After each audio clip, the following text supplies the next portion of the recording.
பேருந்தோட்ட தொழிலாளர்களுக்காக அரசு செலுத்த உத்தேசிக்கும் ஊக்குவிப்பு கொடுப்பனவை 2026 ஜனவரி மாதம் 1ஆம் தேதியிலிருந்து அமலாகும் வகையில் 6 மாத காலத்துக்கு ஏற்புடைய பெருந்தோட்ட கம்பெனிகள் ஊடாக செலுத்துவதற்கும் அதன் பின்னர் தொடர்புடைய அனைத்து தரப்பினரிடமும் கேட்டறிந்து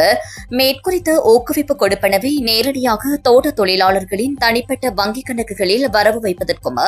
அமைச்சரவை அங்கீகாரம் வழங்கியுள்ளது. பெருந்தோட்ட தொழிலாளர்களின் தொழிலுக்கேற்ற நியாயமான நாளாந்த சம்பளத்தை வழங்கும் நோக்கத்தோடு பெருந்தோட்ட தொழிலாளர்களின் நாளாந்த ஆக குறைந்த சம்பளத்தை 1550 ரூபாய் வரை அதிகரித்தல் மற்றும் வருகைக்கான நாளாந்த ஊக்குவிப்பு கொடுப்பனவாக அவர்களுக்கு 200 ரூபாவை வழங்குவதற்கும்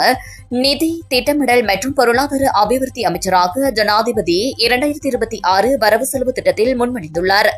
அதற்கமைய குறித்த முன்மொழிவை அமல்படுத்துவதற்காக 5000 மில்லியன் ரூபாய் நிதி 2026ஆம் ஆண்டு வரவு செலவு திட்டத்தின் மூலம் ஒதுக்கீடு செய்யப்பட்டுள்ளது. அதற்கமைய அரசு செலுத்த உத்தேசிக்கும் ஊக்குவிப்பு கொடுப்பனவை 2026 ஜனவரி மாதம் 1ஆம் தேதியிலிருந்து அமலாகும் வகையில் 6 மாத காலத்துக்கு ஏற்புடைய பெருந்தோட்ட கம்பெனிகள் ஊடாக செலுத்துவதற்கும் அதன் பின்னர் தொடர்புடைய அனைத்து தரப்பினரிடமும் கேட்டறிந்து மேற்குறித்த ஊக்குவிப்பு கொடுப்பனவை நேரடியாக தோட்ட தொழிலாளர்களின் தனிப்பட்ட வங்கிக் கணக்குகளில் வரவு வைப்பதற்கும் பெருந்தோட்ட மற்றும் சமூக உட்கட்டமைப்பு வசதிகள் அமைச்சு திட்டமிட்டுள்ளது. அதற்கமைய மேற்குறித்த முறைமையை பின்பற்றி குறித்த ஊக்குவிப்பு கொடுப்பனவை தோட்ட தொழிலாளர்களுக்கு வழங்குவதற்காக தொழில் அமைச்சர் மற்றும் பெருந்தோட்ட மற்றும் சமூக உட்கட்டமைப்பு வசதிகள் அமைச்சர் இணைந்து சமர்ப்பித்த யோசனைக்கு அமைச்சரவை அங்கீகாரம் வழங்கியுள்ளது.